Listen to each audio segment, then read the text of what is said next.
The real football people will understand that what I'm doing is playing to the strengths of our football team. I don't think the game's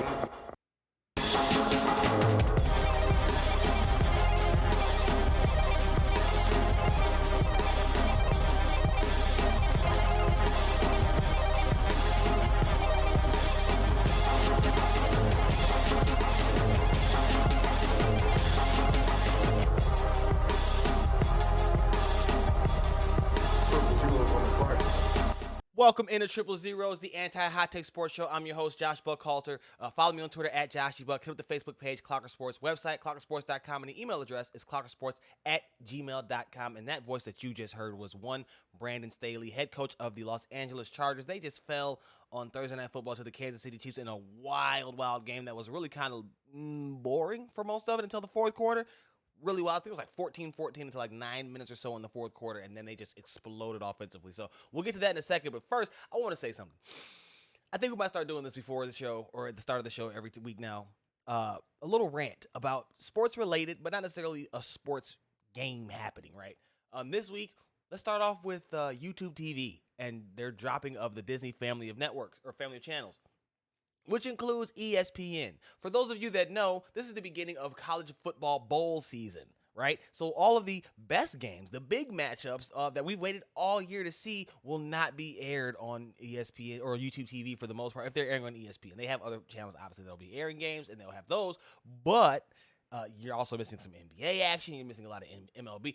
ESPN, the worldwide leader in sports. If you are a sports fan, there's no way that you're going to have the YouTube TV channel package anymore, the service anymore, without ESPN. It's just not possible. It really sucks because I just added on League Pass to that as opposed to doing separate, whatever. Don't even get that anymore. Got to move on. That's bad business. Okay, I just want to say, moving on to Hulu, I became Dame Lillard so fast. Hulu has live sports. I was that guy with the money guns. This is just bad. I like the interface for YouTube TV. I'm used to it. You know, I have gone through several price hikes with them to end up right where I'm at with Hulu. And also, I want to put the blame on PS View because that's who I started off with. And if y'all had still been around, maybe this wouldn't have been such a big issue. But it is. And here I am. And now I'm struggling to figure out what I'm going to do because not everything has all the channels that I like anymore. And this era just sucks. I hate the streaming era. I hate it. Not a fan. I'm against it. I'm anti. Anyway, let's get to it. We got some football stuff we got to talk to. So, is Los Angeles Chargers head coach Brandon Staley too addicted to the analytics after that loss to the Kansas City Chiefs? He was very candid in his defending of his decisions to go for it on fourth down several times that resulted in a 38-24 loss. Now remember, he passed up on 6 points into the half, and then I think another one before halftime that would have at least tied the game. And well, let's just take a quick listen as to what Brandon Staley, head football coach of the Los Angeles Chargers, had to say as to why he decided what was going on. And really just, that's enough of me. Let me let him talk. The real football people will understand that what I'm doing is playing to the strengths of our football team. And what I'm doing is I'm trying to make the decisions that I think are going to win us the game, that are going to win us the game. And I'm ready to live with all that smoke that comes with it. And you know, I've been very transparent about that. And you know, what makes football and competition so great is that there aren't going to be perfect decisions, but you need to be able to live with the decisions. And your team needs to know why you're making these decisions so that they can live with them too. And so, you know, I know the way that my mindset is. I know the way that our mindset is around here. And I also understand, Joe, that I understand the criticism too. And I fully understand that as well. And, you know, but I think that we're building something really special here. And I'm proud of the way we competed last night. And I think hopefully our fans, the diehard, you know, Powder Blues, they, you know, as they're getting to know me more and more, hopefully, and they're getting to know our team more and more, hopefully, getting to see our quarterback more and more, hopefully, I think that they'll fall in love with who we are. I know they will. I know the city of Los Angeles will. So the bulk of what he said wasn't bad. He was just saying that he did the decision based on what his team is, and his team understands, and he's ready to live with the consequences, and his team is ready to live with it because he puts his trust in them and all that. But he started it off so wild. The real football people know that what I'm trying to do is now, I will say this. That line has been cut up to just say the real football people know what I'm doing. And it's not what he's saying, because that brings on an entirely even more condescending tone. I already think it was condescending to begin with. But if you put it that way and you just cut it off with people knowing what I'm doing, real football people know what I'm doing, that's extremely condescending. But to say that they know what I'm doing and understand that he's trying to put his players in his best position, okay. But I don't think that that's a football people thought anyway. I think that's kind of common sense. You know, as a head coach, that's your job, is to put them in the best position and to do it. So I don't fully buy that answer. I will also say that, you know, sometimes you could just be wrong, man. Like it could have been, hey, I was wrong on that one. It didn't work. So I would do it again, but it worked out wrong. It didn't come out the way that I wanted. Feels like sometimes, it's kind of like with Matt Nagy, sometimes you get a little bit of the over-talking, but it is good to see him saying stuff that actually makes sense as opposed to just out here rambling on about things that were just, remember Nick Sirianni? Oh, man, that was bad. So I get what he was trying to say, what he said, but I do think that at a little point there was a little bit of condescension that probably could have been done without in this game. Patrick Mahomes in this game for the Chiefs, 410 yards, 3 touchdowns, and a pick. They didn't really run the ball particularly well. He had 32 yards on 3 carries, but Travis Kelce lit them up, 10 catches, 191 yards, 2 touchdowns, including the game winner in overtime, in which the Chargers just acted like they didn't know how to tackle anybody. And so Tyreek Hill, 12 catches, 148 yards. Like, it was a two-man operation that just picked the Chiefs or the Chargers apart. And for their efforts, they 236 yards, 2 touchdowns from Justin Herbert, 1 pick. They ran the ball all right with Justin Jackson, 13 carries, 86 yards, 59 yards on 12 carries and a touchdown for Austin Eckler. Meanwhile, Keenan Allen, 6 catches, 78 yards and a touchdown. Mike Williams, 3 catches, 49 yards. But Justin Herbert just really couldn't get too much going as he also ran for a touchdown. Herbert did 5 carries, 16 yards. What we're seeing is a Chargers team that doesn't do well, even though they jumped out to an early 14-10 lead in the first half. 15 points and then 6 points in overtime allowed to the Chiefs, to 14 just in the fourth quarter for the Chargers. Nothing in overtime, obviously. They have a hard time putting away teams, and a lot of it could be the play selection and not taking those points when they're there. There's something to be said for analytics and their place in the game, but there's also something to be said for a feel of the game, and I feel like you have to kind of balance those two out. You can't blindly follow the analytics, and you can't blindly shoot them away either, but there is a balance, and I'm not sure that the Chargers have found it yet. Conversely, the Chiefs seem to be finding their mix just fine. And that's heavy doses of Travis Kelce and Tyreek Hill. Once you stop them, I'm not sure what they're going to do with that, because I thought that would have been something that happened against the Chargers, but apparently not. So we'll see going forward. I don't know if they're fully back yet, but I think that's their 7th straight win, and they're 10-4 and in driver's seat in the AFC. So, it's funny because we talked about them being below 500, they're 3-4. Yeah, that's not a problem anymore. Kansas City is looking like the favorite.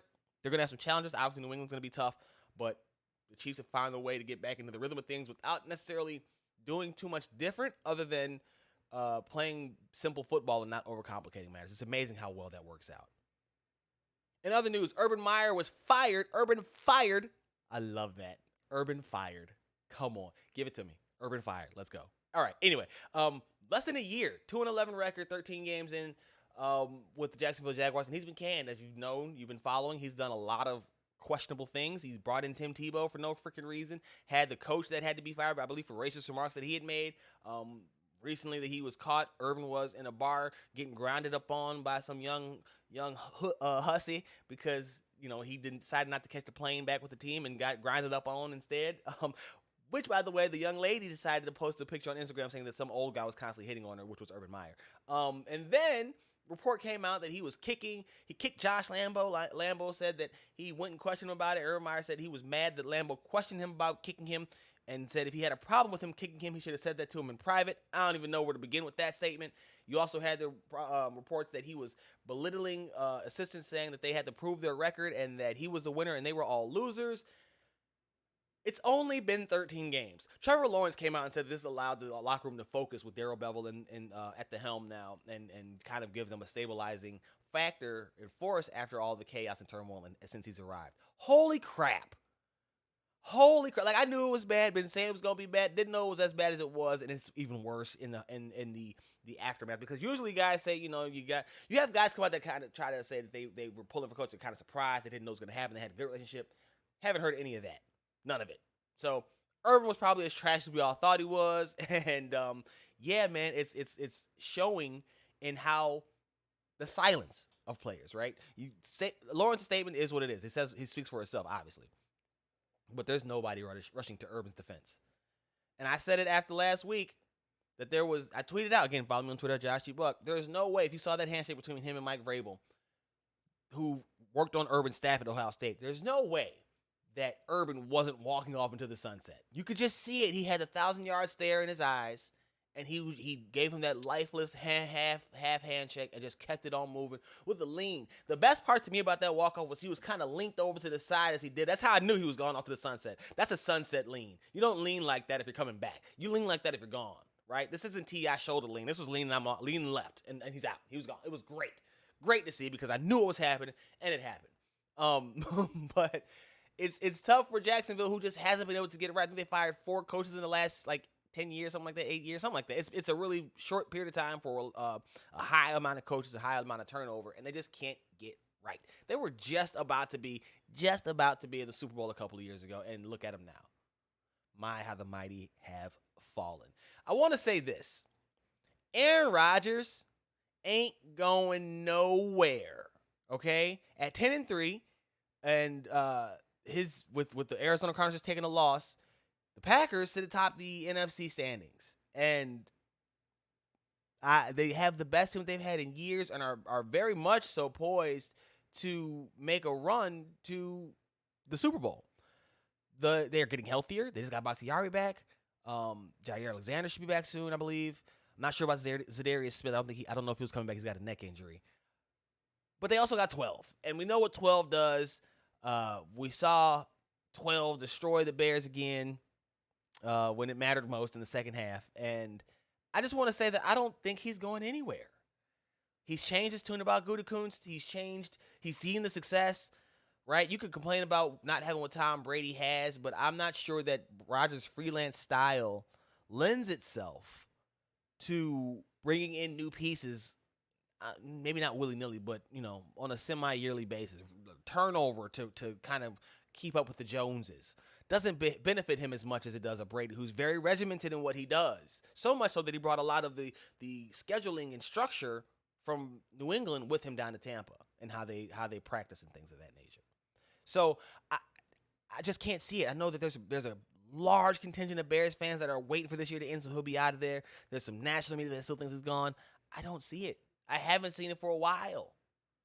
Why? I've been listen. As a person who roots for the Bears. By the way, personal news: we'll get to cover the Bears and Bears and Vikings. Sorry, and Monday Night Football, Soldier Field, first time. So whoop whoop, your boy's a little happy for that. But there's no. I've been saying for the longest time that there's no reason for him to leave when Brian Gutekunst, while not building it specifically around Aaron, has built a very good team. He's built a very good roster, and a quarterback would be foolish to try to leave that. So I just want to say, I know there's some people who are hopeful. Hate to be the guy to do it to you, but I got to do it to you. I don't see it happening. He's not going anywhere. I know there's what plays is going to offer him. San Fran, maybe, but they just drafted a quarterback, and I'm not sure that the Packers want to take on another rookie quarterback. They don't want Jimmy Garoppolo. That's for damn sure. The Raiders, they're not taking Derek Carr in Green Bay, are they? They're not doing that. Why would they do that? Why would they do that? I know they said they work it out. I feel like they've done enough. They should have done enough by this point to re-ingratiate themselves to Mr. 12 and what he's trying to get accomplished up there in the cheese land. Because again, you're 10-3 and you're doing things like you have a cushy division that is probably going to be cushy for another year or so.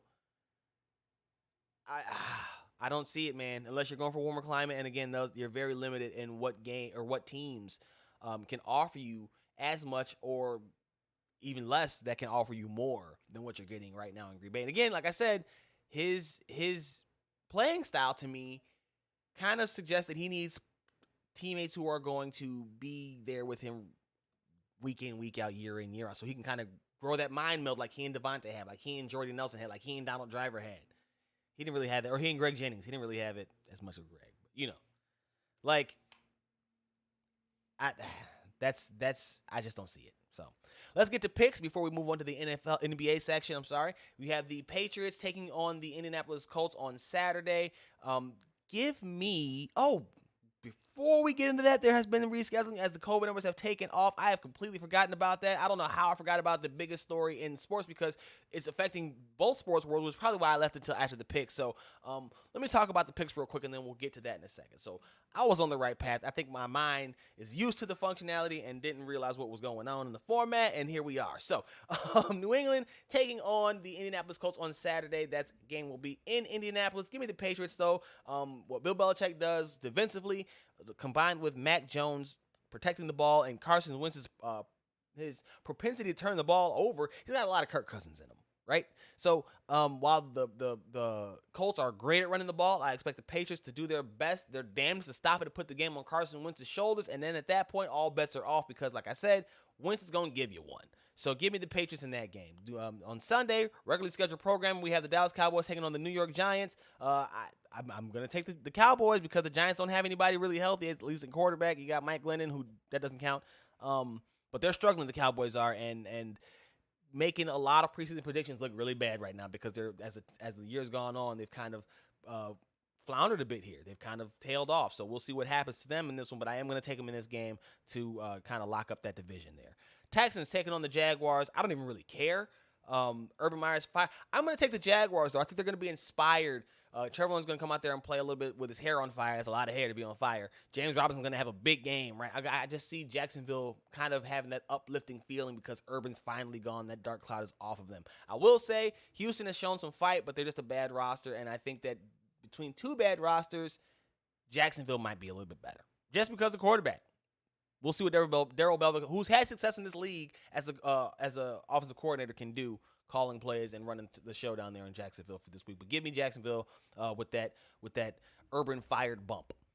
Tennessee Titans taking on the Pittsburgh Steelers. Pittsburgh's done. They're about wrapped and washed. Tennessee is not great. I've never had that much faith, but I've had even less faith now.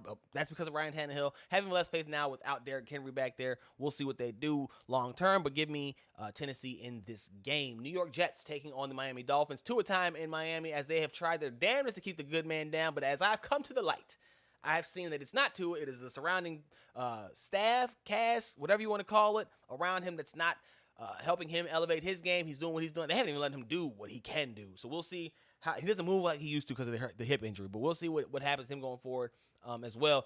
Zach Wilson had probably his best game as a pro last week. We'll see if he can carry that over into this week. But he's facing a very tough Dolphins defense on the road. Give me Miami. Cardinals at the Lions. Come on, fam. What are we doing? I know the Lions had their Super Bowl last week. They got that victory over the Minnesota Vikings. Okay, so you have at it, but that's what that is. Give me the Cardinals. Come on, we're not even. They're gonna be pissed because they just took an L. So like, I can't see. There's not a path to victory here for Detroit to me, unless Kyler Murray gets hurt, and then even then, you're probably banking on some other people getting injured as well because we saw Colt McCoy come in and win some games for him too. So that's probably not gonna cut it. They just lost to the Rams, by the way. So yeah, they're gonna be a little bit pissed. One team's riding high, the other team's feeling a little bit down on themselves. You know what that calls for. Next up, you got the Carolina Panthers taking on the Buffalo Bills, and I will take the Buffalo Bills. They, too, coming off of a loss in a game that they probably should have won, but didn't. And now you're going to see them get a chance to get a really good bounce back over a Buffalo or Carolina Panthers team that has my boy Cam Newton, but only in name because he's not the guy that he once was, and that team is really not good, and they blamed a lot of people except for the guy that I think is really at fault, and that's Matt Rule. We'll see how that ultimately plays out, but I think he skated a lot of blame right now, despite the fact that he probably shouldn't be. So we'll see. Again, Buffalo coming off that 27-33 loss to the Tampa Bay Buccaneers is going to be pissed. They've lost two in a row. That's three. They've lost two in a row now to New England and to the Bucs, and 3 of their last 4 going back to their loss to the Indianapolis Colts. And really, they've lost 4 of their last 6 going back to Jacksonville. So, like, it's really getting wild here. Scary times in Buffalo as they've become one-dimensional, and that's been my issue with Brian Daboll, as I wrote about for Last Word on Pro Football in my Christmas wish list for the Chicago Bears. If the rumors of an offseason overhaul are true, I would love for them to go after these people in whatever order, but this is how I want it set up. Joe Ortiz, who's in the front office for Baltimore. A lot of people haven't pegged for a general manager's role, but I would love to see him come in. He's been around one of the most successful, stable organizations for 20 plus years. I think since 99 he's been with the team. Get him in here to run the organization just so he can instill that kind of professionalism top to bottom in the Bears in Hallis Hall. They don't have that. They need that. That's the kind of guy that I want to run that because he's seen it from every level, and that's why I think I would take him a step further than just general manager and have him be the president of football operations. General manager, Ed Dodds, assistant GM out in Indianapolis Colts.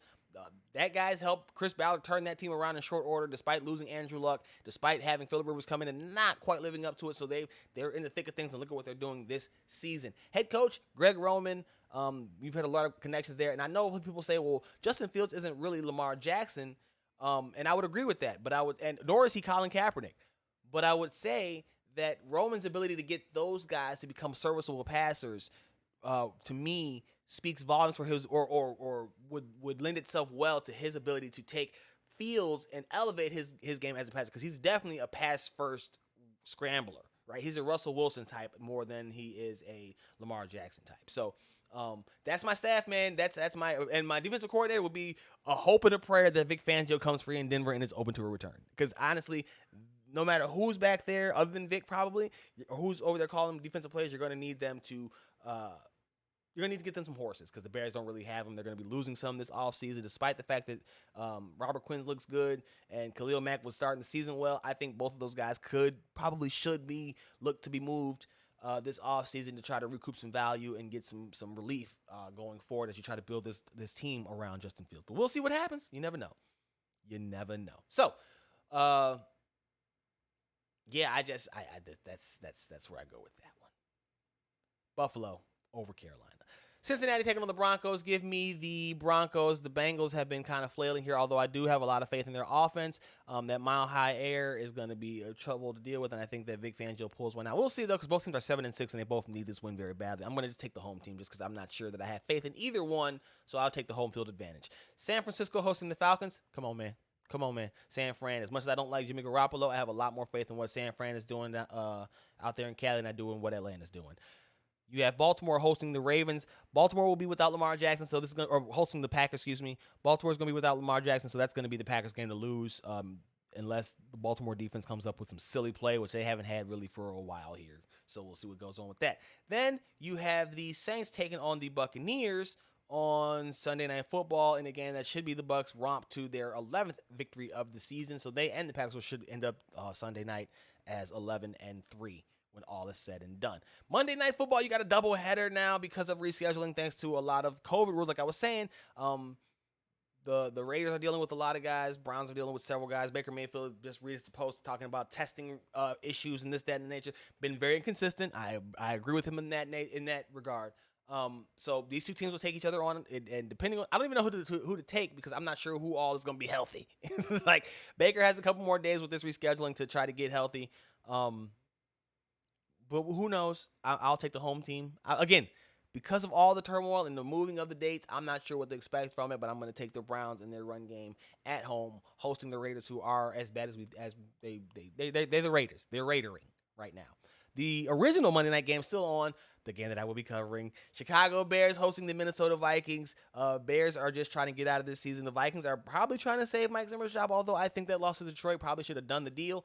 And now they will be trying to take over and win a game against a rookie quarterback, which Mike Zimmer has done very well in the past, if you saw that clip from Kevin Fishbane on Twitter. So give me the Vikings in this one. As much as I want to say the Bears will beat them, because the Bears should beat the Vikings, so I don't have a lot of faith in the Vikings. That just shows how little faith I have in the Bears, despite my boy Justin Fields being back under center this week. So yeah, man, Vikings on that one. Then Tuesday, we got 2 games because of rescheduling. Seattle taking on the Rams. Give me the Rams. Seattle hasn't quite looked at themselves, even though Russ has tried to come around lately. The Rams have always played him tough, and they seem like they found their stride last week against the Cardinals. So we'll see what that goes. And again, a team that had beaten them beaten Los Angeles weeks before, they got their revenge. I think that they go ahead and take care of business against Seattle. And then the other Tuesday game, Eagles hosting the Washington football team. I don't know. They're both bad. Neither one of these teams are good. I'll take the quarterback, Jalen Hurts, over. You know what? I'm not even sure if he's going to be playing, if it's going to be him or Gardner Minshew. Damn. But I have more faith in them than I do in Taylor Heineke, and the Washington defense isn't what it was cracked up to be, so give me Philadelphia in that one. Whew, that was a lot. Got some quick NBA news to get to before we get out of here, so let's switch gears. Kyrie Irving is making his return as a part-time player for the Brooklyn Nets, who are, again, going through a lot of COVID issues, as the NBA had, I think, 70 players go on list this week. Single-day highs were hit back-to-back days, and this, that, and the order, and the other. If you recall, the Nets determined that Irving would not be allowed to play in any games, despite the fact that he would have been eligible to play in road games. This due to the fact that New York has a vaccine mandate, in which, for some reason, a home player couldn't play in a game, but a visiting player could, and so that left Kyrie kind of out there in limbo. And that half and half, the Nets had said, no, we'd rather have nothing than all of you, than part of you. And now they're saying, well, we need that part of you. So, brother Sunflower Magoo is back in the fold of things, except for not so fast, because he's already entered health and safety protocols. Yikes. This is getting bad, and I've been telling my people that, will listen, that I think we're getting close to maybe not complete stoppage, but that pause, right, where they try to stop everything and kind of clean out real quick and then come back to it. We'll see what comes of it, but I look at how things have changed so much that Kyrie is now on his way back in. The Nets caved. Crazy.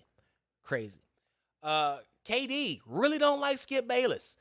Skip Bayless and trying to give praise to Durant over I believe his game-winning shot, dropped 51 the other night. I forget exactly what the event was, but Kevin Durant quote tweeted Skip's tweet, in which he was heaping praise upon Durant while also throwing shade at LeBron James.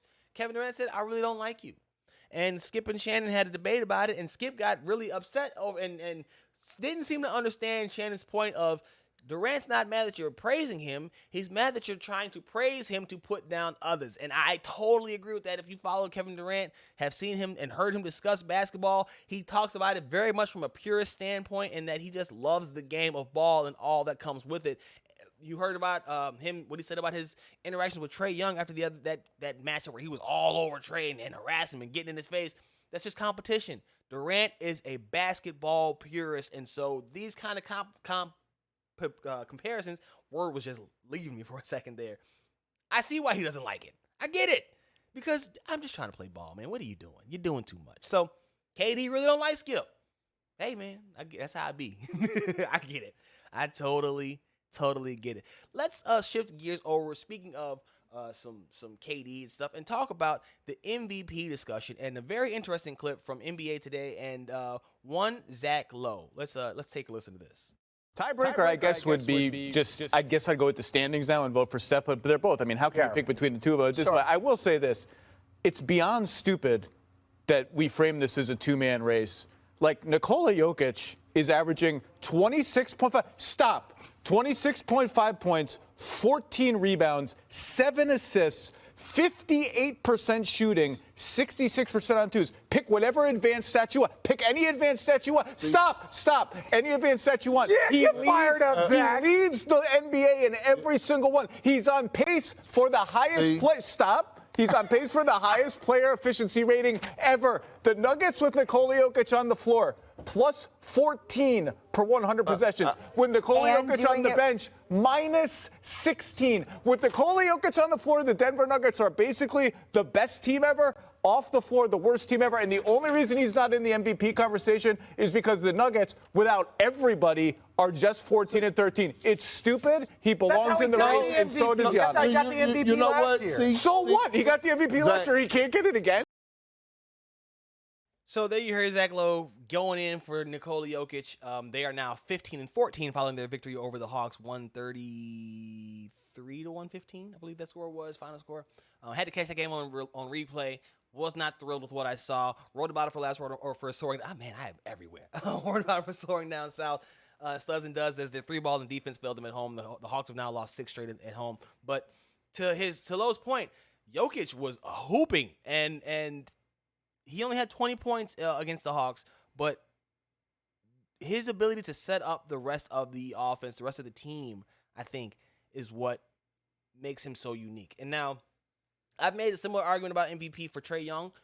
Despite the fact that the Hawks were losing or not winning enough games, rather, I said he deserved more MVP love. Jokic, by the way, 20 points, 10 boards, 7 assists, 3 steals in this game, only 3 turnovers. He's right. He deserves to be in the conversation. I will say that losing does matter, and I know that you can throw out the fact that they've gotten so many injuries, right? But then you look at it and you say, well, they're winning as well. They've won this many games. I can't think win more. It's the same thing with Trae Young. So I'm not acting like I don't understand that it works both ways. I'm just saying that's why they're not in the discussion as much as Kevin Durant and Stephen Curry. That's just what it is. It's pure and simple. So while I love Lowe's passion and I totally get where he's coming from, come on, fam, we know what the hell this is. Like, it's very much narrative based. It's merit based, but there's a lot of narrative driven logic behind a lot of it. So I'm not gonna fault anyone. The stop. Excuse me, that was hilarious. But I'm not in the same boat where I don't understand or where I feel like it's stupid that he's not being discussed. It's being discussed. You just discussed it. Let's keep it going that way. But I know why it's not. It's a 2-man race. It's not a 2-man because you keep seeing the ladders with all these other guys. So it's not that way.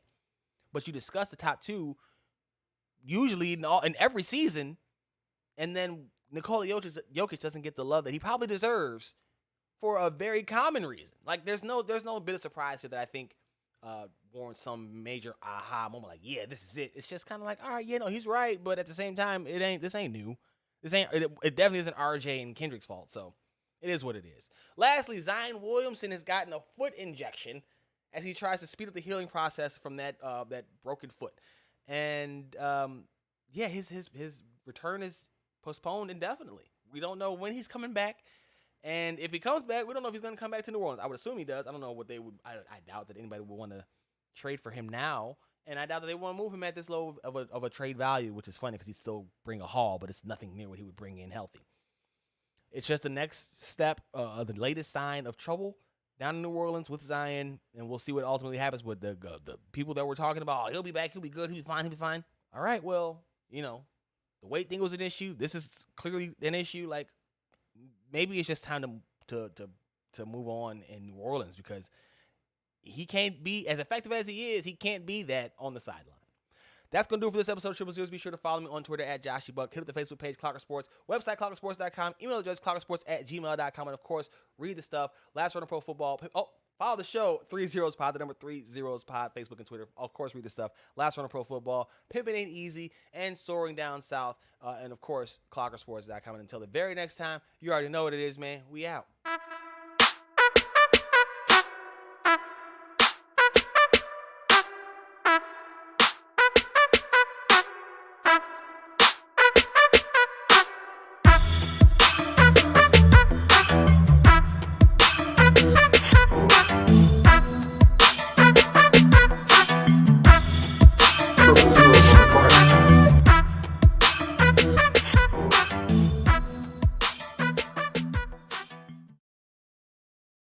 I'm ready to live with all that smoke that comes with it.